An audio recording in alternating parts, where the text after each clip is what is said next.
అమ్మ పాదాల కిందే స్వర్గం ఉంటుంది. ఆ పాదాలను తాకితే చాలు జన్మ ధన్యమవుతుంది. ఇలాంటి మధురానుభూతిని కల్పించారు తూర్పుగోదావరి జిల్లా ఉడుమూడి ఉపాధ్యాయులు. తమ పాఠశాలల్లో చదువుతున్న విద్యార్థుల మాతృమూర్తులను ప్రత్యేకంగా ఆహ్వానించి పిల్లలతోనే పాదాభిషేకం చేయించారు. పాఠశాల వార్షికోత్సవాన్ని పురస్కరించుకుని నిర్వహించిన ఈ కార్యక్రమం మానవతా విలువలను ఘనంగా చాటింది.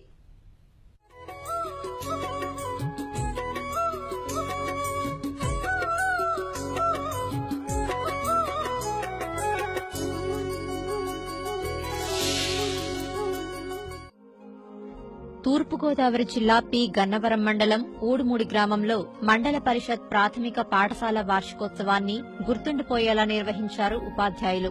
మాతృమూర్తుల గొప్పదనాన్ని చాటేలా ప్రభుత్వ పాఠశాలలో పాదాభిషేకం నిర్వహించారు. ప్రధానోపాధ్యాయుడు సత్యనారాయణతో పాటు ఉపాధ్యాయులు ఇంటింటికి వెళ్లి మాతృమూర్తులను ఆహ్వానించి పాఠశాలకు తీసుకొచ్చారు. వారికి పిల్లల చేత పాదాలు కడిగించి పుష్పాలు చల్లి పవిత్రంగా పూజలు చేయించారు.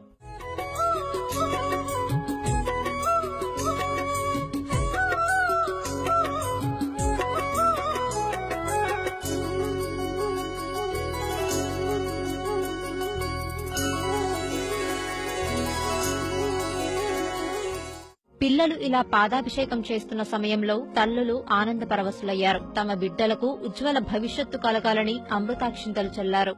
ప్రతి విద్యార్థికి తల్లిదండ్రులతోటి అలాగే తల్లిదండ్రులకి విద్యార్థి పిల్లలతోటి ఈ సత్సంబంధాలు ఆ రోజు అడిగంటిపోతున్నాయి కాబట్టి వారిలో మానవతా విలువలు పెంపొందించాలని వారిలో మాతృభావం పెంచాలనే ఉద్దేశంతో ఈ కార్యక్రమం నిర్వహించాము.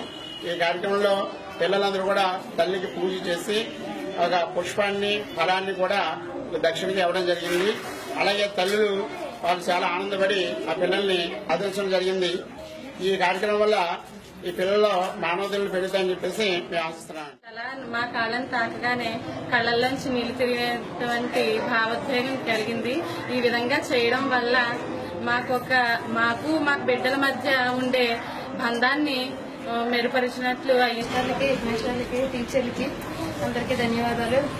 తల్లి పూజ చేయించడం అన్నది చాలా గొప్ప ఘనకార్యం. ఇది చాలా ఆనందంగా ఉంది మాదందరికీ. వాళ్ళ మూడు స్కూల్లో ఆనందంగా జరిగిందండి. తల్లిదండ్రులకి పిల్లల చేత పాద పూజ చేయించారు. దీనివల్ల మాకు మా పిల్లలకి కూడా చాలా సంతోషంగా ఉన్నదండి. ప్రేమ అనురాగం మర్చిపోయిన సంస్కృతి అంతా కూడా మళ్ళీ గుర్తు చేసేటట్టుగా చేశారండి. పాద పూజ చేయించారండి. పిల్లల చేత చాలా ఆనందంగా ఉందండి.